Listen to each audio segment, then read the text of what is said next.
It's showtime.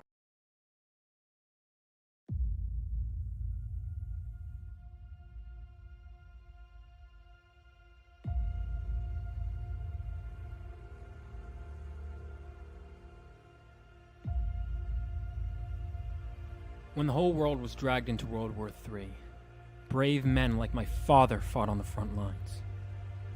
And they weren't alone. That was 20 years ago. Now it's up to us to carry on their legacy.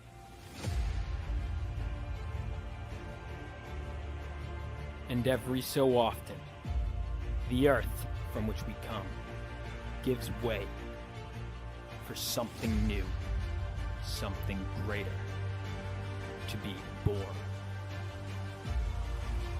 And with them, even greater threats to face.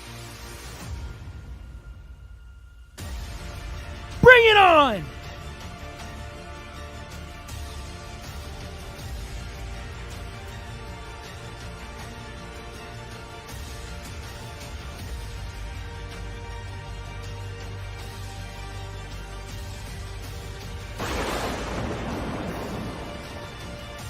PHENOMENOVA.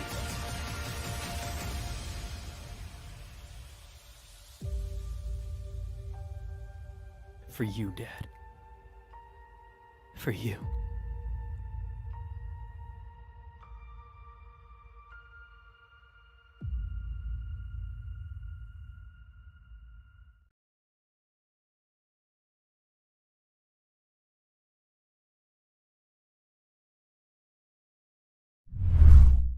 Psychically, I'm very well endowed. I want to know what you're thinking. There are some things you can't hide. I want to know what you're feeling. Tell me what's on your mind.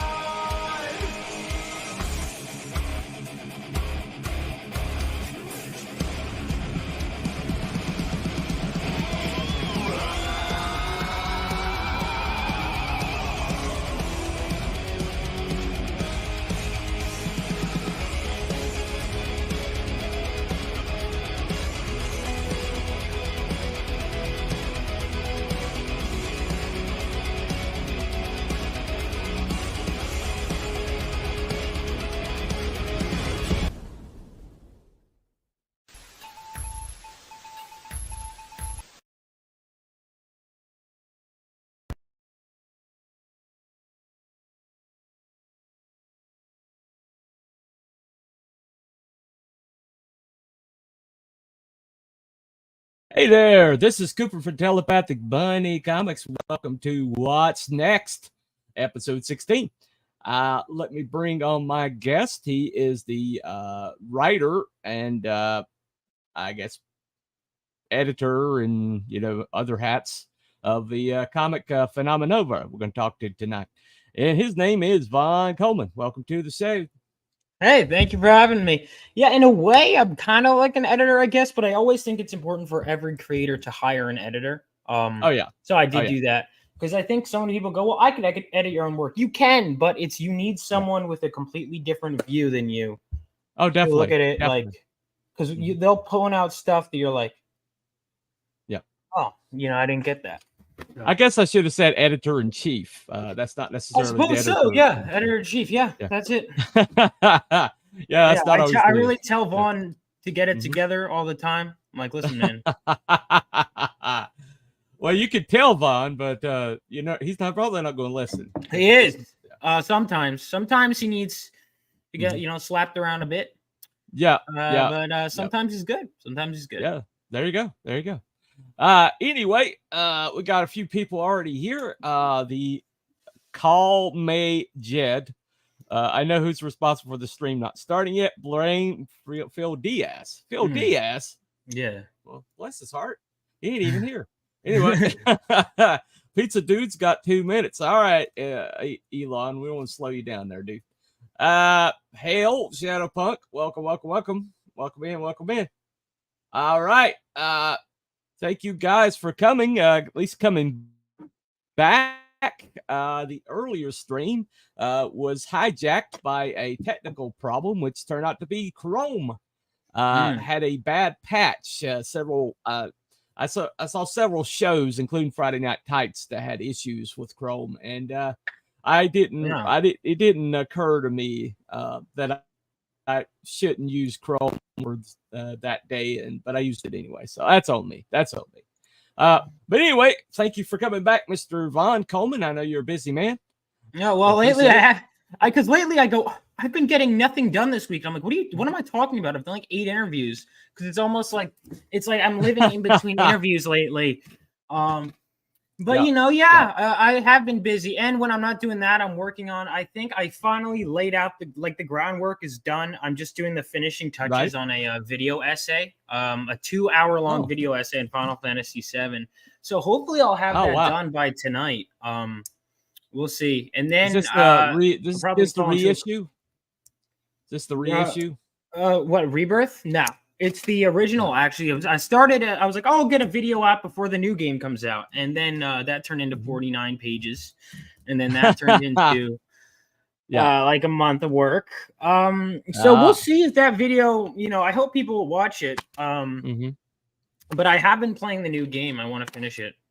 Okay.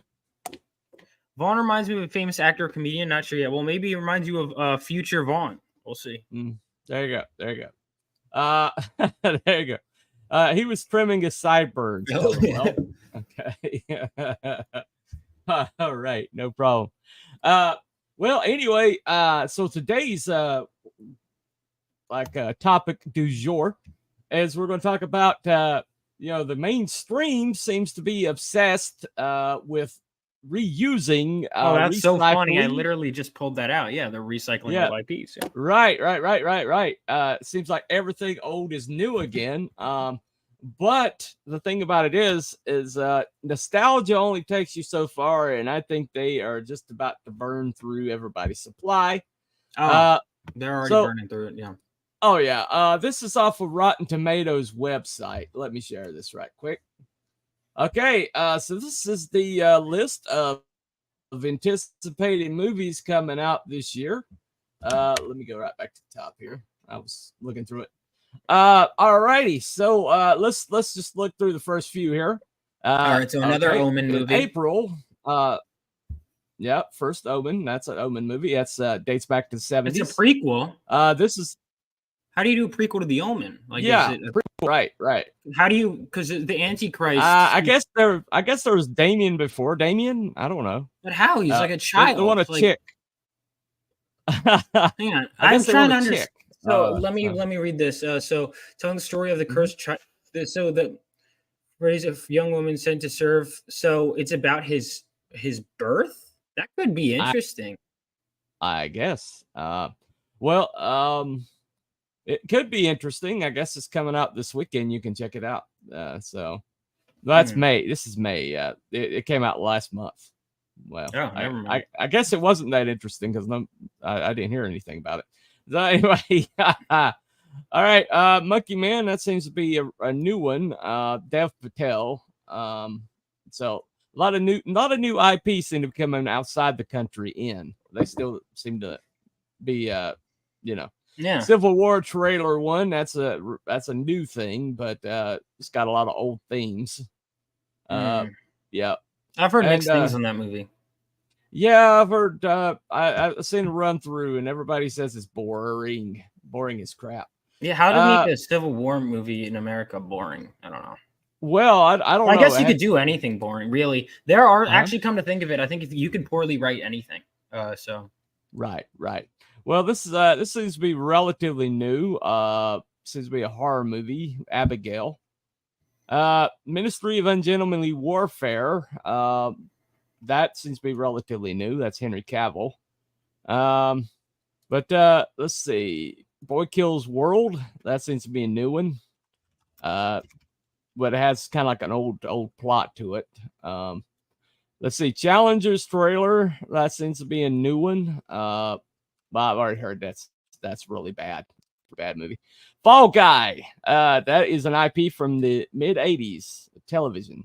So, good series. But I don't know what kind of movie it's going to make. Back to Black. That is the biopic from Amy Winehouse.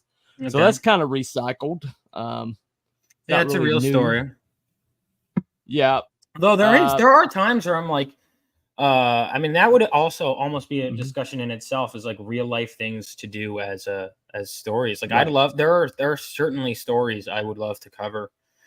Mhm. I mean, obviously with true crime cases, there's a million of those, but even outside of that, I mean, dude, I remember when I went down like Mhm. the Jonestown rabbit hole, and I Yeah. was like, there's so many Oh, different wow. ways you could tackle that story in a film. Oh, no doubt. No doubt. Jonestown's a big rabbit hole. Well, the thing about it is, though, you know, some biopics like Audie Murphy would make an incredible biopic. It'd be an awesome action star. But, you know, that's too America, I guess. Kingdom of the Planet of the Apes. This is the part of the, I guess it's the fourth in the franchise, maybe. But this is like a reboot from a franchise in the 70s. It's a relatively new idea. But I've seen like imaginary friend things before. You know, so it's not exactly brand new. Strangers, that's an old series from the 70s. Actually, Chapter 60s. one. I think Wait, it it's goes in the back to 70s. 60s. Wait, it's in the 60s. Uh, I know that there was a movie called The Strangers that was in well, 2013. I mhm. think it goes back to the 60s. Yeah, but that was a reboot. Well, that was like like a remake of one from the 60s, and this is a brand new trilogy. So this is like a reboot I see an again. Australian Yeah. band called The Strangers. I don't think that's what this is about. No, Furiosa Mad Max Saga. That started in the 70s. Yeah, there's a 2008 Let movie me called The see. Strangers, but there is not. I can't find a 60s show. Well, I think it was a movie from the 60s, like a horror movie from the 60s. I don't think so. I think it was 2008. I can't find Okay. any pre-existing. There, I mean, Okay. I love my horror, All right. but yeah, I don't think that's. I haven't seen Yeah. the 2008 one. I've heard it's good. Okay. Yeah. Timothy Oliphant was in that, I believe. Garfield movie. Garfield is like this pretty old IP. Yeah. Hitman, that seems to be a new idea, relatively. Bad Boys. If you want your 90s. Let me see. An Inside Out 2 sequel. There we go. Bike Riders. This is actually based on a photo book of the same name from 1967. Okay. Quiet Place, Day One. That is actually a sequel. And Beverly Hills Cop, Axel F. Teaser. That's from the 80s, of course. 30 years since the last movie. And so I think I'm proving the point here. Despicable Me 4. Okay. Oh man, I remember seeing that in theaters. Actually, for my friend's Maxine is birthday. actually, yeah. Mhm. Oh, wow, Maxine, I'm really? excited for. Yeah, this is okay. It's a X trilogy, evidently, third chapter. So, Yeah, have you seen? So that's they part released two part of movies the in one series. year. It was crazy. Oh, really? It's crazy. Like, Yeah. wow. Planet of the Moon seems to be relatively new. A killer. Twisters. Oh my gosh, Twisters. They're even doing a Twisters. That's 90s. This is actually a sequel. So I think I'm proving the point pretty good here. Deadpool, Wolverine, of course. Third in the series. Borderlands video game. Movie coming out of video game. And Trap. That is a new M. Night Shyamalan. We'll see which M. Night Shyamalan shows up. Alien Romulus, Alien series.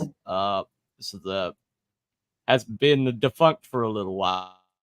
The Crow reboot of the movie from the which was based on a comic. They Listen. Okay. All right, I think I proved that point. We'll close that out. But anyway, so whoops, sorry. Let me add the stage. There we go. Sorry, man. I clicked the wrong thing. Anyway. Okay. So it looks like you know, a lot of this stuff, even if it's slightly a new IP, it seems to have very familiar plot points recycled, you know. And yeah, so I don't go ahead. Oh no, you go. Oh, I'm just saying that I'm not seeing anything that's like, oh my gosh, that's just brand spanking new. I haven't seen anything like that, you know. Yeah, why I haven't seen that in a while. Go ahead. I mean, I think there is new stuff. I think the thing is that the blockbusters are generally going to be ground we've treaded before, and I think there are reasons for that. I think, for example, I read a book on blockbusters, and they were talking about how one of the things you have to understand is, and eventually, I think that it's going to force innovation when people get sick of it. So I think it'll be good. But one of the issues is that when you look at something like, even let's go back to Jaws. Jaws was already a best-selling book when they made the movie out of it. That's what kickstarted the blockbuster. Yes, that's what kickstarted the blockbuster formula. So, and you could argue baked into the blockbuster formula inherently is the idea of having a pre-existing fan base and an adaptation. So then you have Jaws 2, Jaws 3, Jaws the Revenge, you know, but then you also have original stuff like Star Wars, like Indiana Jones. So that has always been a thing too. Now, familiarity is important when it comes to selling things in general. So even when you're selling something new, you want it to be related to something. But I think one of the things we're having now is Marvel. It's almost like, hey, let's take the same fans and let's do it over and over and over. So the problem is, you know, when I think it's not, I don't even think it's, I would actually disagree with the notion, because some people are saying there's superhero fatigue, and I just don't agree with that at all. I mean, for evidence, I have read hundreds of superhero comics, and I still don't think I've read enough. I have tons more. The people that are getting sick of superhero stuff were never really fans of the genre. They liked some of the movies, but they weren't diehard fans. And I think the truth is, there's a reason why I think it's stuck to the comic book format, and whereas the TV shows will last maybe however many seasons before they burn out eventually for whatever reason. I think the diehard fans are going to stay, but you're going to see most people aren't going to keep it running for as long. And the comic books, because it's a cheaper medium, those diehard fans are what's needed.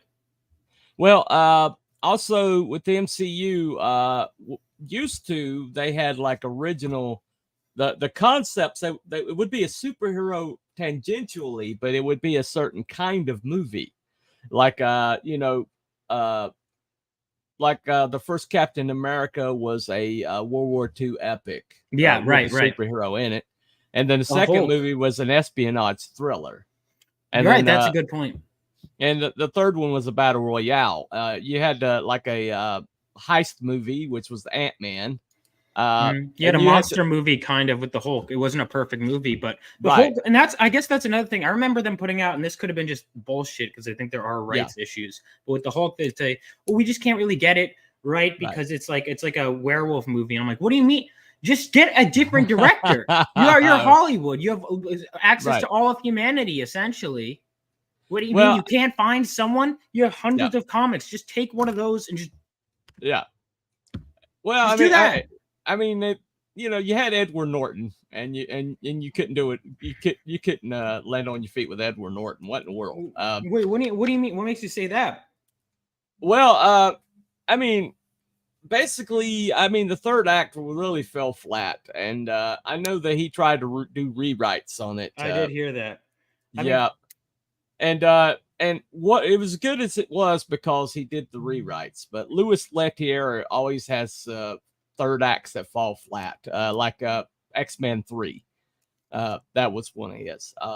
And so he's always had that problem. So every time you see his name in a movie, beside a movie, it always falls flat on the third act. It's like he just can't land a movie. But let me go over here and get these comments caught up here. Let me see here. Only looking forward to Deadpool. I'm pretty sure he meant looking there. It's the multiverse of the Antichrist. I guess that's the Omen, right? What's the Omen movie? They turned it into a Christians are fanatics thing, purposely trying to bring birth the Antichrist so they can bring Christ back. Okay. That don't make any sense. What? That doesn't make sense. Standard smear job. Oh, okay. Oh my god! So that's what they. Oh my god! So they're rewriting. I love when Yep. they do that. When they just retcon characters to be totally Right. changing the stuff. That's great. Subversive. Oh my god. Yeah. That's subverting expectations. We have not seen that lately, right? Sounds like it, man. Lee Majors. Yeah, that's the original Fall Guy, right? You wanna subvert my expectations? Just do a straight up movie, a straight up adaptation. That's how you subvert my expectations in 2024. Well, these days, certainly, yeah. Like, there's you want to another subvert movie- my expectations? Have a hot chick in something, and then don't. Wow, really? Yeah. There's another movie, Immaculate, same premise, right? Yeah, that's right. I remember that. Vaughn also reminds me of a comedian, but that's just his face. I can't help looking funny. Okay. It's a good one. Yeah, you must have brought your troll with you. Cold-blooded. They always follow me. Oh, gotcha. Will Smith needs a hit, and I'm not talking about Chris Rock. Okay.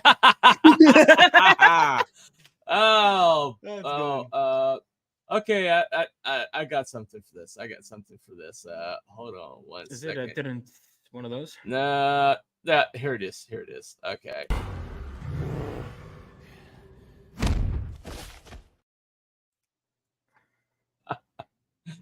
Yeah, that was a good one. That was a good SmackDown. All right.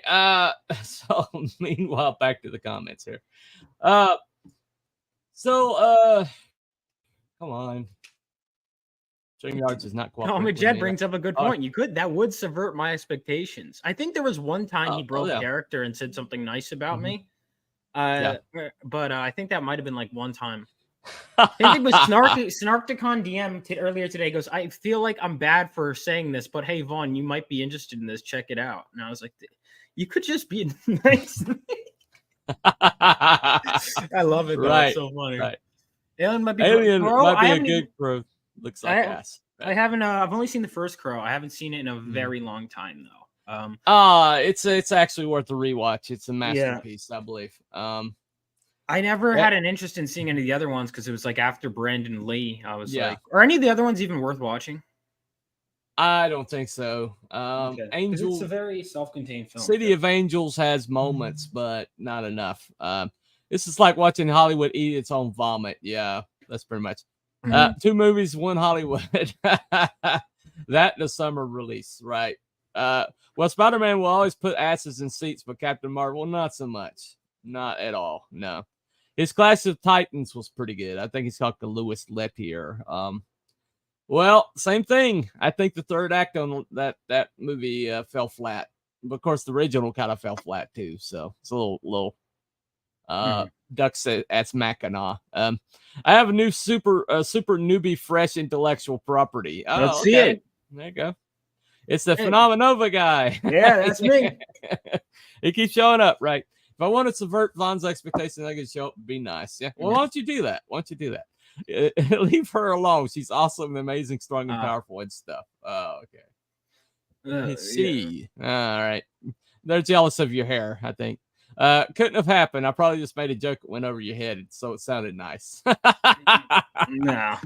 Vaughn looks like Mordred from Excalibur. You have golden armor anywhere? I do not, unfortunately, at the moment. No. I have a character with golden armor in my comics, but I do not. Oh, there you go. You nerds. All right. Well, welcome to the nerds. There you go. Anyway, so I think some of this is I think some of this is like belt tightening, and I think wanting to get a guaranteed win. Exactly. That's what they spend.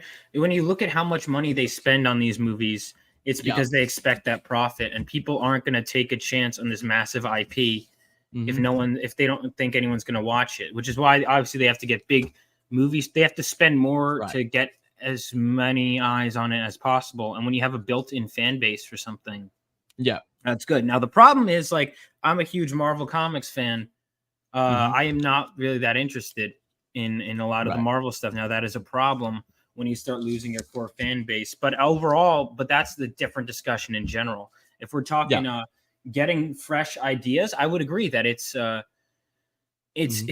tough, and there's not an exact formula. I think people who are just looking for something I don't think there was exactly a demand for a new space opera when Star Wars came out. I think it was because it was unlike anything else that it worked. I don't think people were necessarily in the culture asking for shark movies when Jaws came out, right?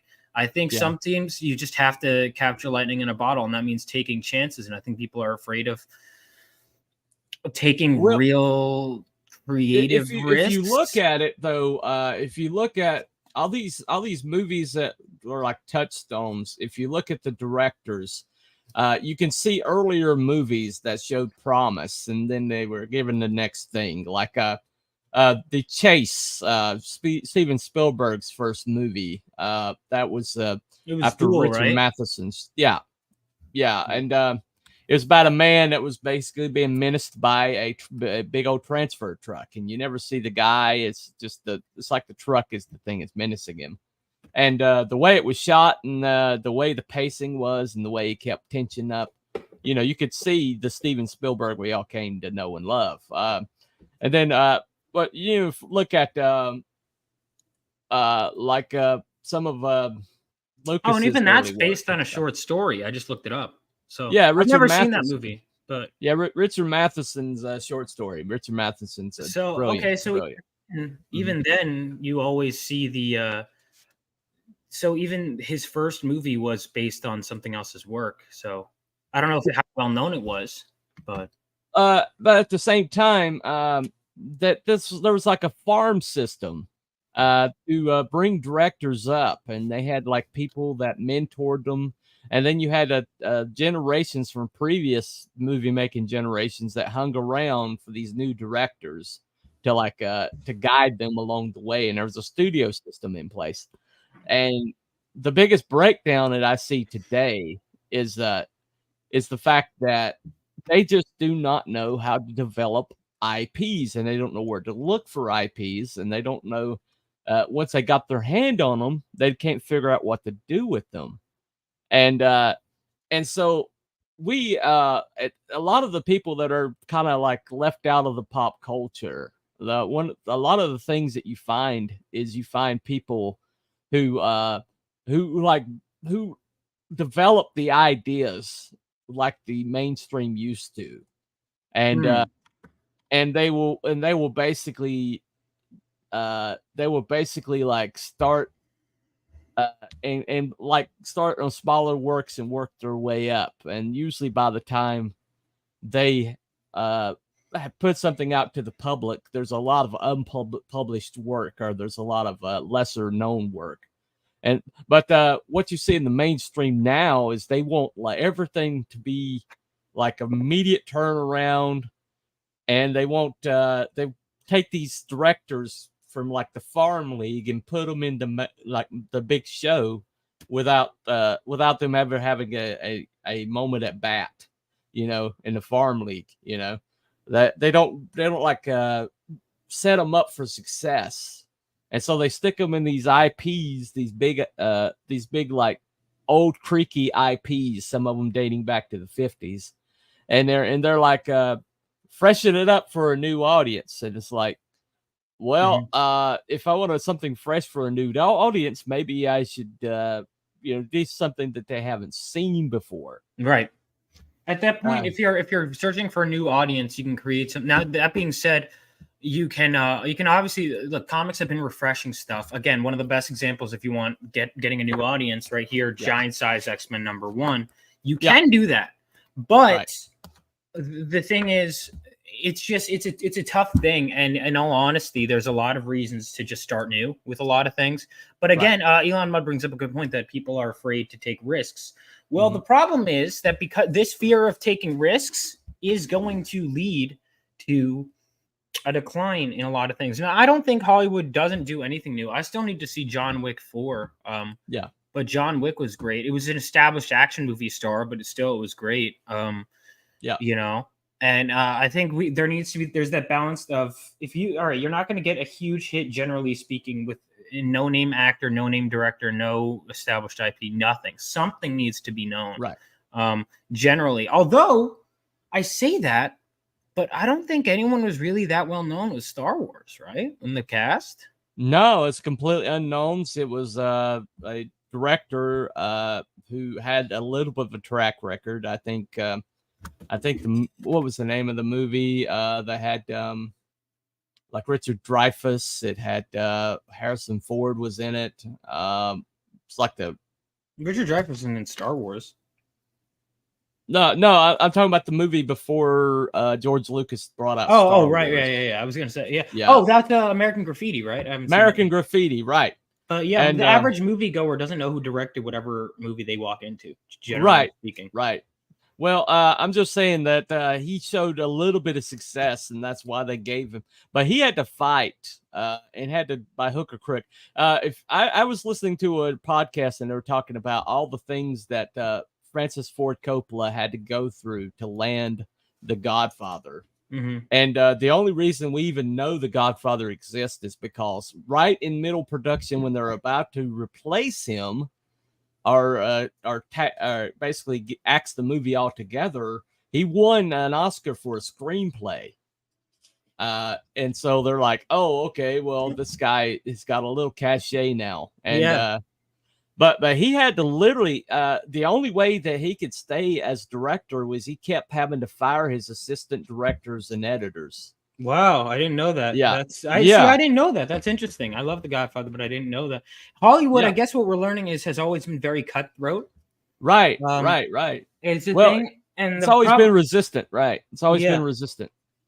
And I think, and far be it from us to have all the solutions right on the podcast, but I think that there are absolutely problems in this industry and just creativity in general. And I think when we have news, people will blame things like, streaming service and whatever, and you can have those problems. Just like it's the same thing with comics. You can have problems. Any medium, you're going to have problems, and you need to adapt to it, right? I think the film industry is going to go through a tough time. I mean, for me, everyone has their different reasons for things. Right. For me personally, I think the too much politics stuff is bothersome. I think there's too much of that. I think there's a lot of issues in regard to just how the film industry is run, but I also do think in terms of there are a lot of films that come out every year, a ton, and most of them aren't original stuff. They are new, and when we're talking about there aren't a lot of original movies, you have to remember, like, it seems like that list you're talking about, those are big budget movies. We're not talking about a million other movies that come out every year. We're not talking about the stuff that's in film festivals. So I think the solution isn't necessarily to say that they're not making original ideas, because they are. The question is, when you say they're not making new things, what are you referring to specifically? Well, I think I am basically... I'm basically talking about new concepts conceptually. Because basically the pitch starts with, "Oh, this is like this over here." Well, that's how it's always been, though. Yeah, pretty much. But even with comics, go back to the 40s and the late 30s. I mean, Superman was compared to like Flash Gordon. You had, I believe he was. Superman was basically the Man of Bronze. Dr. Savage, and a combination of that and several other things. Yeah, or even go back to mythologies, and you had gods that were similar, and Roman and Greek. Things have always been similar. The issue, I think, because when you're saying that they're not creating new ideas, I don't think that that's necessarily true. The issue is that we're not highlighting new ideas. The issue is that we're highlighting old ideas. The issue is we are definitely spending too much time and focus on old ideas, but there are new ideas. That's when people say that we're creatively bankrupt. I don't think that's true. They're just not spending the money on. Well, the people that are making the choices are creatively bankrupt. That I could agree with, That I can agree with. That the marketing we're not marketing new ideas, we're marketing old ideas. We're focusing on Right. throwing more money at old ideas. Where people are like, let's revive this franchise that no one really wants to make. How many times do you hear about all these like things that are in development hell based on IPs? And you're like, does anyone even want to make this movie? You know, or like look at the Godzilla in 1998, where they were like, let's hire a director who openly doesn't care about Godzilla to direct it. Yeah. It's like Right. that's not how you should ever handle any IP. Yeah, he wanted to make Jurassic Park, obviously. Yeah, and it's like that's not how you. I think the problem is it needs to come from a spark of passion, and you need passionate producers. Now, I understand the need to make money, but the problem is, this is just me being honest, it reflects when something. I've gotten to this debate before because people are like, well, technically everything is a cash grab. I understand that. I totally understand that. Yeah. But it's also, let's be logical here. No one goes into a career in entertainment, generally speaking, unless they're already too far in, just to make money. Because newsflash, you'll find quickly that the cold, hard reality of that. I think we all have. Right. But I think that we're missing that spark and that idealism in the creative side. And I think that that's reflecting in the stories themselves as well, which is a whole different discussion. Yeah. But I think that I think to say that Hollywood is creatively bankrupt is not true. The thing is that they are just not they're highlighting, let's do like 5,000 I would Ghostbusters say I would say that basically it doesn't matter if they're creatively bankrupt or not. What matters is what is going to make it to the screen. And it's basically the system is built to basically block anything that's creative from making it to the screen now. Well, what do you define as making it to the screen? Because are we talking large scale theatrical releases? I'm talking a large scale theatrical release. Right. Yeah. I'm talking about creating the touchstones for the next generation. You know, yeah, I can agree with that. Yeah. Because I think a lot of the creativity can be found at film festivals and stuff, but let's be honest, that's niche. That's niche. Right. I've seen some great films at film festivals that I'm like, no one's ever going to know this exists. Exactly. Some great indie films that were like, they were at all these things. Okay. And then you don't like one of my favorite movies ever. I'll say it right now on air because no one talks about it. I'd love to make depending on how this latest video essay does, maybe I'll do more in the future just about things I like in general. There's this movie called The Way, Way Back. That is one of my favorite. The Way, Way Back. Like, way.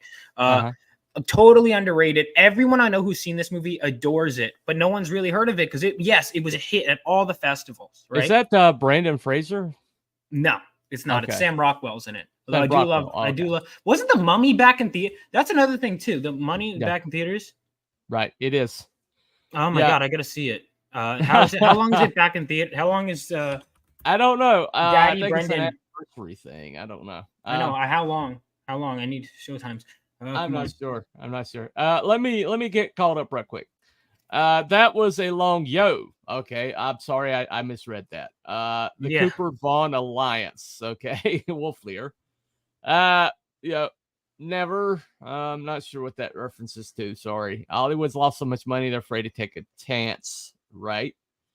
Activists have taken over. There's no hope. You have people like the dude that did the CGI last Ronan TNT thing on YouTube, which was great, but he won't get picked. He cares, right? Elon Musk, I think it's more so they bowed down to the mob, so now we have to stay in a prostrate position. Also, they're trapped creatively by their own rules and government incentives. Their fault. That I can agree with. I mean, I've even I'll say this. I don't really care. I've gotten like sent job because I majored in film. I do film work. I've gotten sent job applications that it's like for LGBT people of color only. And I'm like, why? And I'm like, why would I? I'm like, so I'm not going to get this job. And they're just fill it out anyway. I'm like, okay. So I did not. Shockingly, I didn't get the job. But, oh, really? Wow. Yeah, but I did put in my qualifications. We'll see. That's when you. But it was like a production assistant. I was like, what does this have to do with like getting people's coffee and shit? I was like, exactly. There's more to. Well, there's more to it than there's way more to being a PA. But yeah, I mean, I think, and listen, God bless whoever got that job, right? Right. But you should sue for discrimination. I'm just moving on to the next job. Yeah, well, that's open discrimination, and that's there's some court cases that are gonna take that down eventually. I think it's more so they bowed down to the mob, so now they have to stay in a prostrate position. I already read that. That's a repeat, actually. Well, I think people in the That's mob are also fair. helping Yeah. run decisions. Right. It's honestly a layer cake, right? American Graffiti, yeah, he got it. The Wolf Man. I'm not sure what that reference was. Let me see. Well, Lucas also took influence from Flash Gordon. Yep, he did. He definitely did. Writer that ghosted me worked at Paramount under Robert Evans, man. Okay. Nick Cage is Coppola. Yes, he is. Yeah, I've heard that. Nicholas Coppola. Yeah, that's his actual I think name. that's the least. But he was a big comic book nerd, so he took his last name from Luke Cage. Oh, I forgot I've heard that. Yeah. I need to see him in more yeah. comic book movies then. We should see him in more. He was good in Kick-Ass. He's really. I Yeah, still have to read that. he I actually haven't had read any Mark Millar. I have to confess. I haven't read any Mark Millar. Well, he actually had the Superman 1 back when he was like throwing money around like a drunken sailor. I think our solutions would be better than theirs, though, because we're not at ground zero, right? Doc Savage. Yep. Let's see. Well, Superman was lifted from the Bible instead of being sent down the rivers, launched into space. Yep, that origin story is from the Moses, right? Supes is based on Jewish theology, bring hope during that era. Very cool. I like how they use L and incorporated it. Yep, El Elyon, right? Sam Rockwell's a shit. If you have not seen it, watch Gentlemen Broncos. I haven't heard of that one. I need to do that. If you haven't watched the Moon, you need to watch Moon. Moon? Yeah. Incredible. All right. Incredible movie. All right, Moon. If you're a Sam Rockwell fan, you have to watch. I love Moon. Sam Rockwell. Very. He's very underrated as an. Or that is on my watch list. Extraordinarily under. I still think my favorite villain of the whole entire MCU was Justin Hammer. He's very. Even though that movie is obviously a mixed bag, he brings his A game to everything. He's always everything he's in. He's always great. Oh, definitely.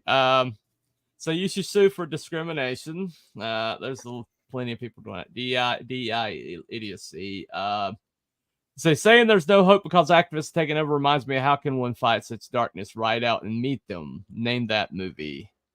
Ride out and meet. How can we fight? I was I don't know because I was thinking of our arrows will blot out the sun, but we will fight in the shade. That's 300. That's 300. But in terms of how one can fight such darkness, ride out and meet them, is that Lord of the Rings? Maybe Lord of the Rings. That's one. It sounds like Lord of the Rings, but I could be wrong. I have to rewatch. Maybe maybe Two Towers. Maybe I don't know. Oh, you have to tell us, RJ. No one wants your cis coffee, Vaughn. No, I finished it. No, there's a little more. Okay. Yeah. Anyway. Well, that being said, you are throwing your hat into the ring with your IP. Yeah, I decided, maybe let's create something that's in the spirit of the comics we love, like these ones here. Right. But something brand new, something that I think that people want the spirit of old stuff, but they not just a fresh coat of paint, but just something new from the ground up that's inspired by things that came before. Right. And I wanted to deliver that as best I can. Let me play your trailer again, right quick. Here we go.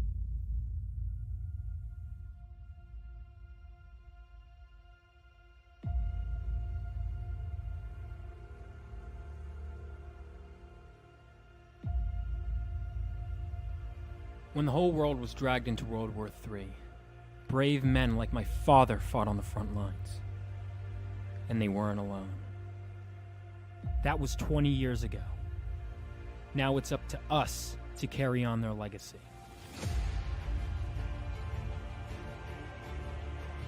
And every so often, the earth from which we come gives way for something new, something greater to be born.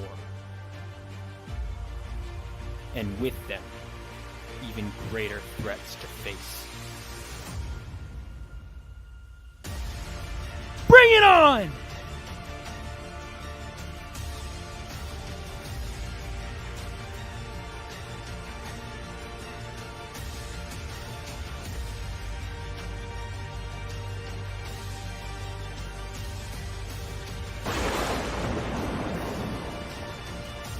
PHENOMENOVA.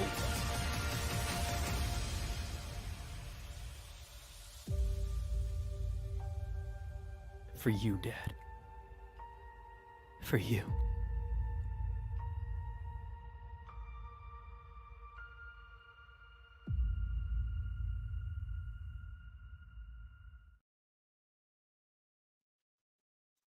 All right.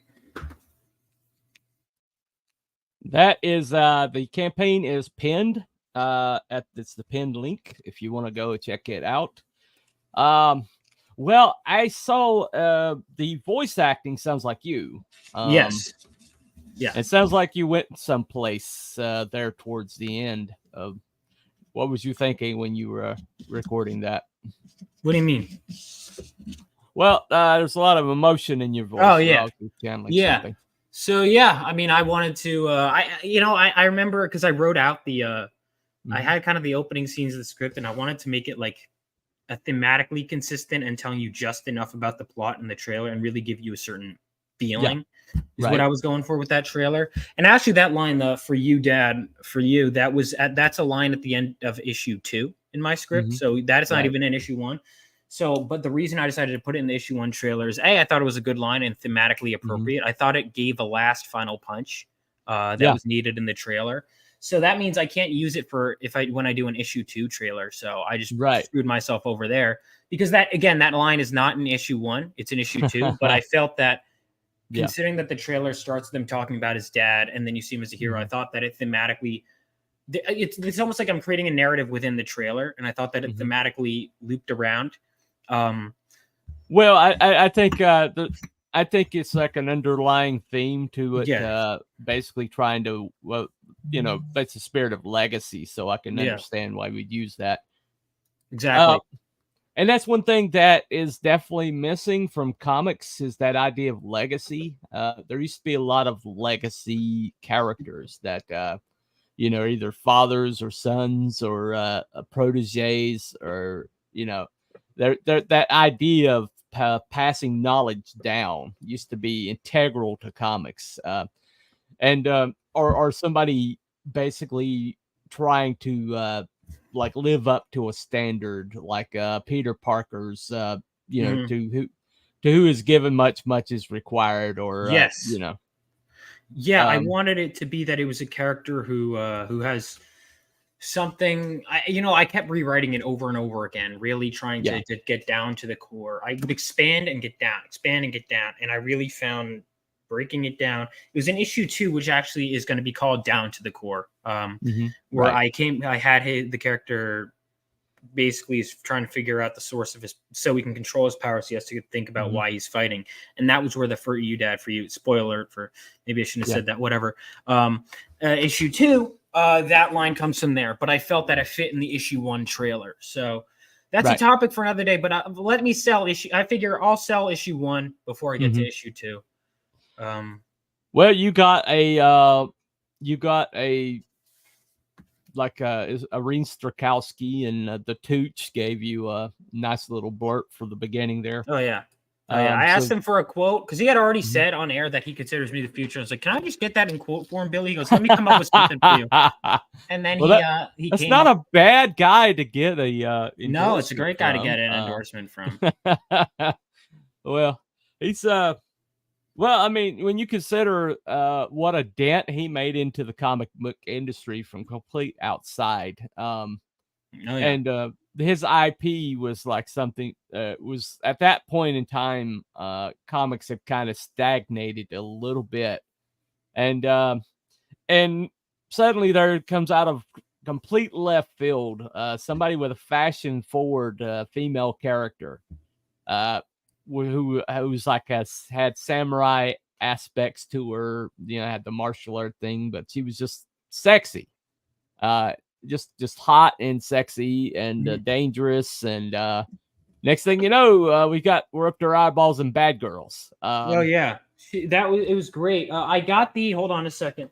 Go ahead. Yet, but I was hanging out with him a couple weekends ago, and I got my copy right. Debbie handed it to me, my copy of this. I've been meaning to check out.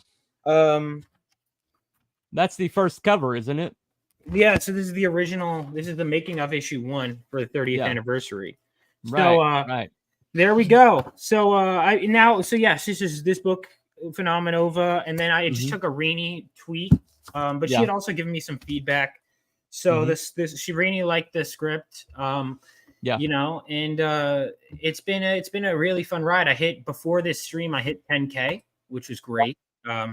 Oh wow, yeah, I saw earlier it was at 9. It was like about to turn over. I was gonna pick that up. I woke up to people. I've gotten, like, here's the thing, and this is my advice to all creators. Yeah, you don't think anyone is going to back it, make a $500 and $1,000 tier. Worst case scenario, no one backs it. Okay, because of course I don't expect anyone to. But then if even one person backs any of those tiers, that makes such a big dent. And that is for the $500 tier, that's 20 copies sold. That's 20 added to my print run. For the $1,000 tier, that's 45 copies. No, that's more than. Hang on. Wait, no. All right, hang on. I'm getting the numbers wrong. Okay, it is 20 copies, and then for $1,000 tier, I made it where it is 10 of each. So 45 copies. Yeah, 45 copies for the $1,000 tier I had. Well, the thing about it is what intrigues me about your IP is that, you know, I kind of went the other direction. My character is kind of like the elder statesman who is trying to show a new generation. Oh, that's awesome. That's like a total counterpoint to what I'm doing. I like that. Yeah. Have you ever seen the trailer? No, I'd love to. All right. Let me play that right quick. Got it right here. Yep.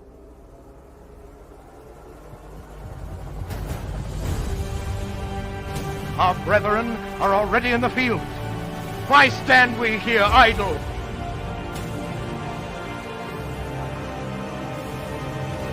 What is it the gentlemen wish? What would they have?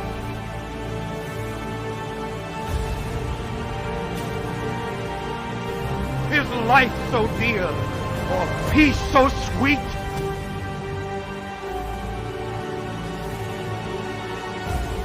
Has to be purchased at the price of chains and slavery? Forbid it, Almighty God.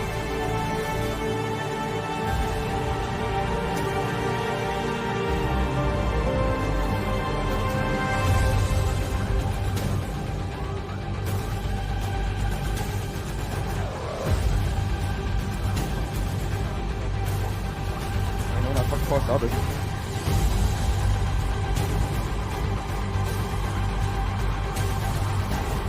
As for me, give me liberty or give me death.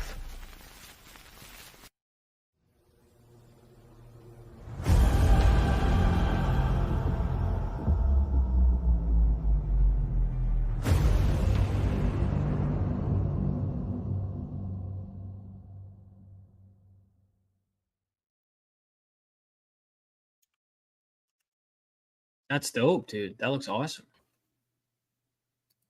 Oh, thank you. Yeah, that looks great. But one thing about comic books tradition, though, is a lot of the things that kind of like changed pop culture or made an impact are things that are like thematically, you know, oldest time, you know. Absolutely. And so there's a timelessness to certain themes, and by throwing those timeless themes away, the mainstream is basically creating ephemeral art that is not going to last past this moment in time. 100%. And that was what I felt, is I wanted to go back to look back at the masters that came before me and the stories they told and how they were telling it. And I actually felt that because I had a friend tell me, like, oh, do something more original with your superhero world. And I came up with the post-World War III world. And I felt like by having him in a world where it's already occupied by superheroes, it's still a self-contained origin story that focuses on him, but just there are other heroes. It showed that he could be something greater than himself, but that there are also people greater than him that came before him. And I wanted to have him, the superheroes that come before him are so above where he is. And they fought in World War III. Now, what he's going up against in issue 1, a fear I had was that whatever he was going up against would seem like nothing compared to World War III. But I realized that's kind of thematically appropriate. And kind of the point is, okay, the fights he's fighting still matter. Right. They'll never be World War III, but that's okay. Just like, okay, if someone goes to war today, it might not be Nazi Germany, but it still matters, right? The world, there's always going to be a fight.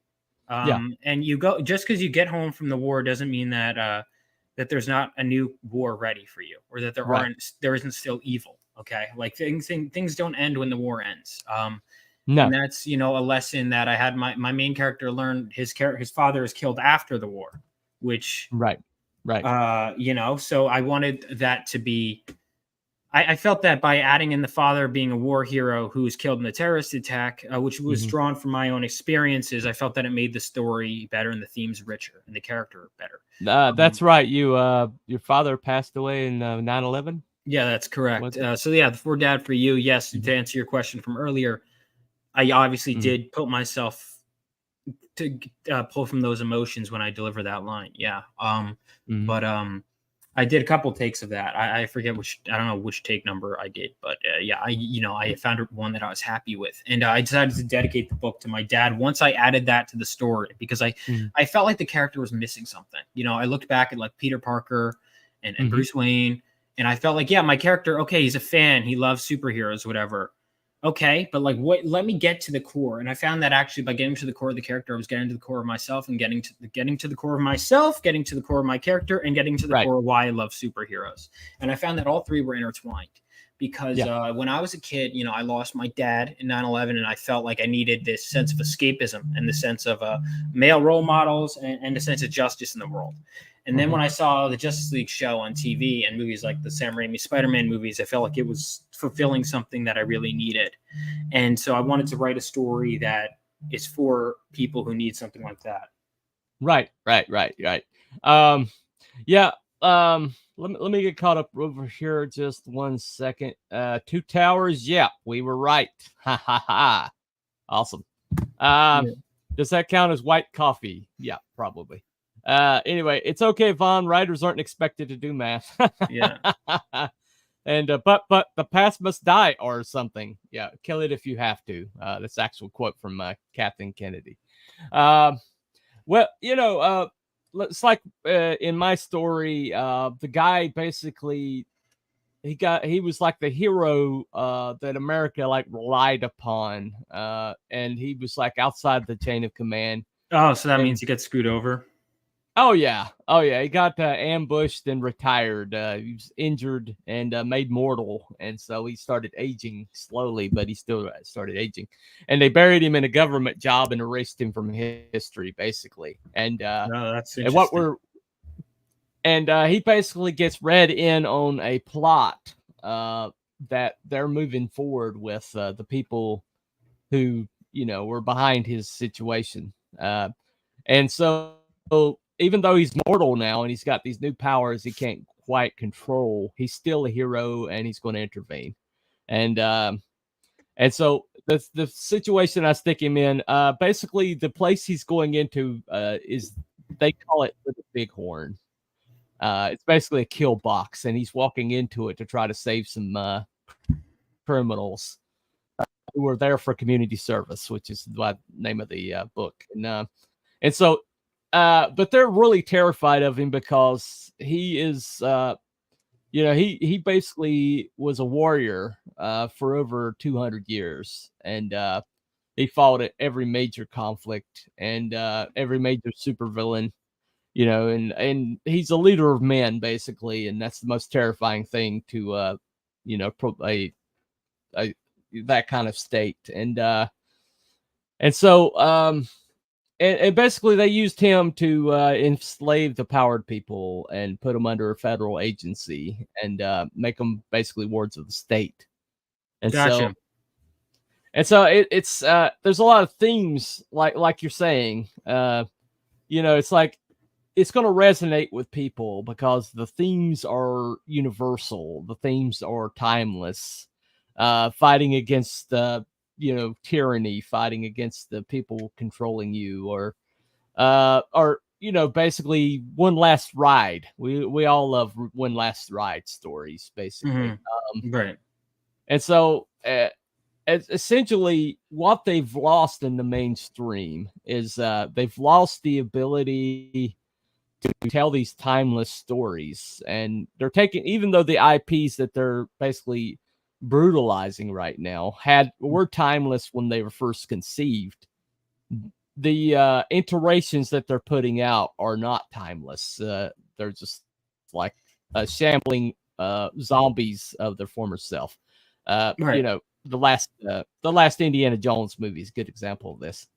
And so what happens is we in the independent space, we love these timeless themes. We're not running away from the past. We're embracing the past. And the only way that you can forge a new future is to embrace the past. The only way to know where you're going or where you are is to know where you've been. Right. And Absolutely. and because of that, the future, what's next, are these fresh intellectual properties that are coming out of a complete independent space. The people who are not like stuck in this matrix that is completely, totally killing creativity and killing meritocracy and destroying anything that's older than 10 years. And so, Male and Pale is stale, which is like the unofficial I've never theme. heard that one. Yeah, it's in the D files that the Film Threat put out. That's an unofficial motto for Disney behind the scenes. Oh, I didn't know that. Yeah, that's why that's basically that's why they've been getting rid of all their experienced animators, because they happen to be white and male. And guess where they're going? They're going to Illumination. They're going right across town. Lasseter, who was over Pixar, who they forced out with this stupid Me Too thing, actually is taking up residence at another animation studio. And so we're going to get some John Lasseter content pretty shortly. And basically, I think that there is some hope for the mainstream in some ways, but I think the truly transcendent stuff has got to come from the independent space, just because of the flexibility that being independent allows you. And I think PHENOMENOVA has a good chance of Absolutely of being one of those. I think so too. I put I think that we're missing stories about younger heroes that are told from a place of inspiration, a place of absolutely a place of honoring the past and not tearing it down, a place of we love what came before and we must cherish it and we must move on, and we may never reach those timeless ideals, but we're going to try. Right. That the pursuit is noble, that there's, and that just because you're pursuing the ideals doesn't make you have to, like my main character is very flawed. He's going to make a lot of mistakes. He's going to continue to. Right. He's very impulsive, and when you give someone who's very impulsive, even if they have a good heart, and someone who's hot-headed, super speed, that's going to result in problems, and you will see those problems in issue 1. He runs headfirst to stop a heist at a nuclear reactor, and it's like he runs past the police line. It's like you think the police probably have like a procedure for a reason, and it's it's just like, nah, I got this, and you'll discover why maybe things aren't as simple as people lay it out to be. Well, it's like in a friend of mine, Kimo Sabi. He had a book called The Company Men, and one of the brand new recruit was a super speed guy named Ramjet, and basically they hear about basically what's going to be an ambush is taking place, and they send him on ahead because he's got super speed. He arrives in it, they hear about a meeting that they tell him to go intercept it, and he gets there and it turns out to be an ambush.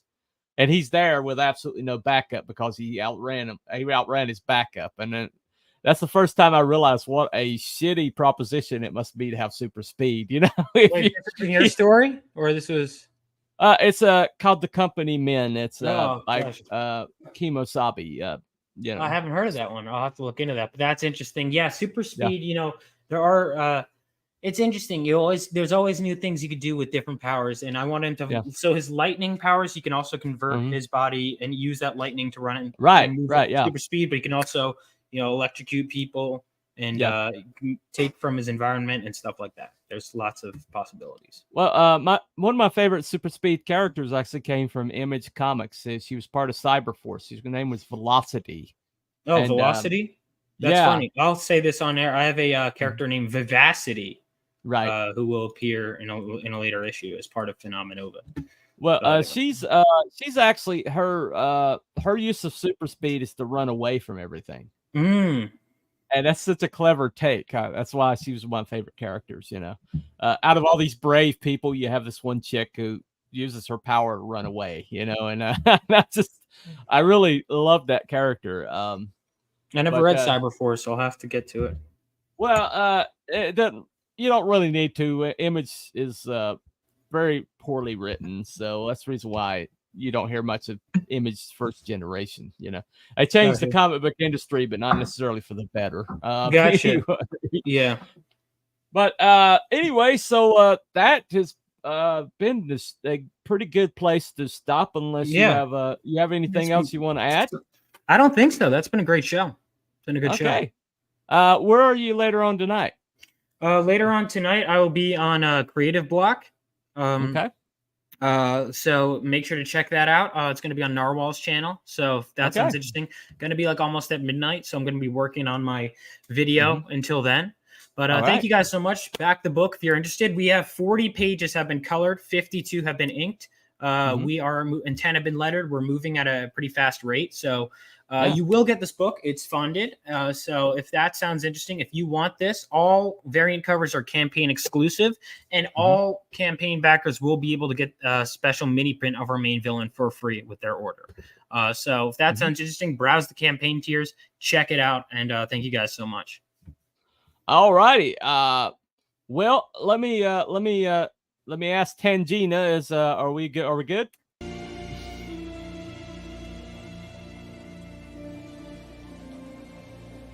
This house is clean. All right. All right. We don't go to Tangina tells us it's all clear. All right. Anyway, thank you all for coming. Thank the Fluffiest Chat and all of YouTube for showing up and supporting Vaughn tonight. Anyway, the future is bright in indie space, and we're so bright we all need to wear shades. Anyway. Oh yeah, absolutely. Well, thank you for coming, and see you next rabbit hole. Remember, follow the white rabbit. Bye, everybody. See you guys. Peace out.